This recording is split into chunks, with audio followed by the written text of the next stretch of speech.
Well, for me, it's just validation of the values that we really believe in, effort and togetherness. So that's just, we keep talking about it. We keep reinforcing it with our players. Play for each other. Play for each other. It's not about me. It's about we. And then multiple effort. Multiple effort. I always tell them, we find that the harder we work, the luckier we get. I mean, I'm not making any bones about it, or there's no disillusion on my mind that we really had some help from above in this series. I mean, there's no way we could have won this series purely on our efforts alone. Yes, our players gave it their best. They refused to lose. Just to be very honest, we got a lot of help. Coach, this is the best Game 7 you've ever been part of, you've ever coached with. Maybe because given the stakes, given the competition, given the fact that we had, we were not complete, I guess, plus the fact that it went to overtime. So, Coach, as far as you can remember, meron ka na bang napanalo pa din na series before na trailing 2-3? oh yeah, I remember we were down to San Miguel 3-1 and we won, but that wasn't the final, that was semi-finals. I don't know in my other championships if we were ever down 3-1 or 3-2.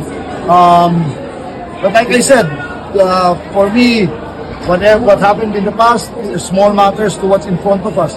What's going to happen in the All-Filipino are small matters compared to what's in front of us right now. So right now, it's just our ability to stay in the moment. I think that's better. Coach, the All-Filipino, now that it's 2 first done, are you thinking about a Grand Slam?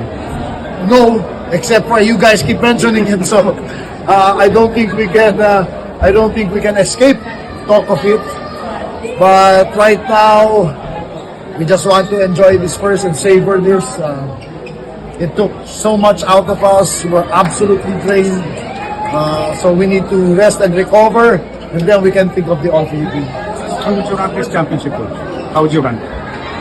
I don't know, but it's certainly up there with the rest.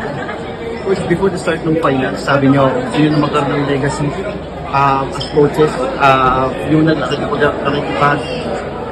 With yung rivalry nyo Coach Tim ko, ano masasabi mo doon?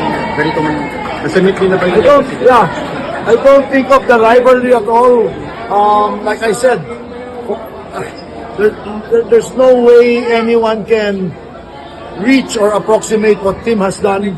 So I'm not thinking of that at all. I know malayo ako doon, di ko naman maaabot yun.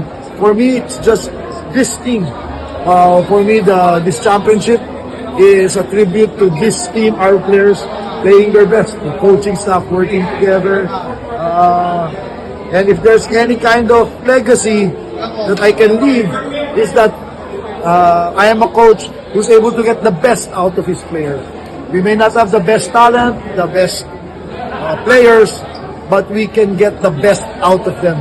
So that in the end, parang nakita nyo today, yung wala na sila ilalabas. Ubus na sila. And if we lose, we can live with it. Because we left it all out on the floor, we gave it our best. So sa akin, yun ang pinaka-legacy ko.